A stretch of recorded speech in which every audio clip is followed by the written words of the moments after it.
क्या किया? पागल हो गई हो तुम? कब से तुम्हारे उठने का वेट कर रही हूँ, तुम हो के उठ के नहीं दे रहे हो। शारिक, में वॉशरूम में पानी आ रहा है, घर में कोई खाने का पूछ रहा है। तो क्यों पूछेगा तुम्हें कोई? वो दिन गए जब तुम्हें हम पूछते थे। अब तुम्हारी औकात हर्ष से फर्श वाली हो गई है। अगर यहाँ रहना है ना तो अपने साथ मेरे खाने का भी ख्याल करो, बल्कि हमारे साथ जाके कामों में भी हाथ बटाओ। मुझसे नहीं, नौकरों वाले काम नहीं होंगे। नौकर होंगे तुम्हारे घर पे, यहाँ हम सब मिलजुल के काम करते हैं ना।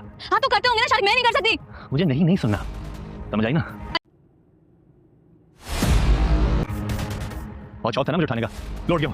अब जाओ, जाकर मेरे लिए नाश्ता बनाओ। मैं कोई गुलाम नहीं हूँ जो तुम्हारी हर बात मानूंगी। कोई गुलाम नहीं हूँ जो तुम्हारी हर बात मानूंगी। तुम्हें अपनी मनमानी करनी है? ठीक है, जाता हूँ मैं तुम्हारे बाप के पास, सुनाता हूँ मैं उन्हें तुम्हारी असलियत उस रिकॉर्डिंग में। तो अब तो मुझे बात बात पे ब्लैकमेल करोगे? हाँ करूंगा ब्लैकमेल। मुझे जब जरूरत पड़ेगी मैं तुम्हें तुम्हारी औकात याद दिलाने के लिए ब्लैकमेल करूंगा। एक गंदी मछली सारे तालाब को गंदा करते थे, और सजाद एक शरपसंद शख्स था। कभी कभार कुछ गलत फैसले आगे जाके बेहतर हो। हमारी मैम की सोच बहुत पॉजिटिव है। सोच को हमेशा पॉजिटिव रहना चाहिए, तभी तो हालात संभलते हैं।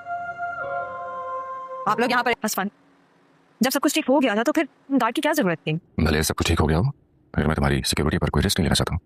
लेकिन हसफन, लेकिन कुछ नहीं, मुझे जो ठीक लगा मैंने करती। ठीक है, जब आपने कुछ सुनना ही नहीं है तो आगे तो बहस बेकार है। समझदार हो गई हो। बेवकूफ में कभी भी नहीं। ओके, अकलमंद लड़की। मीटिंग से होकर आया हूँ तुम्हारी कॉल सुनने के लिए। कोई और जरूरी बात है तो जरूर करें, वरना क्या मैं जा सकता हूँ वापस मीटिंग अटेंड करने? आई एम सो सॉरी, मुझे नहीं पता था मीटिंग में है। It's okay. अच्छा चले जाएं, आप अपनी मीटिंग कंटिन्यू करिए। अल्लाह हाफ़िज़। बाय। जाता हूँ मैं तुम्हारे बाप के पास, सुनाता हूँ मैं उन्हें तुम्हारी असलियत उस रिकॉर्डिंग में। तो अब तो मुझे बात बात पे ब्लैकमेल करोगे? मैम वो और चौथा ना मुझे उठाने का, लौट गया। अब जाओ, जाकर मेरे लिए नाश्ता बनाओ। मैं कोई गुलाम नहीं हूँ जो तुम्हारी हर बात मानूंगी। तुम्हें अपनी मनमानी करनी है? ठीक है,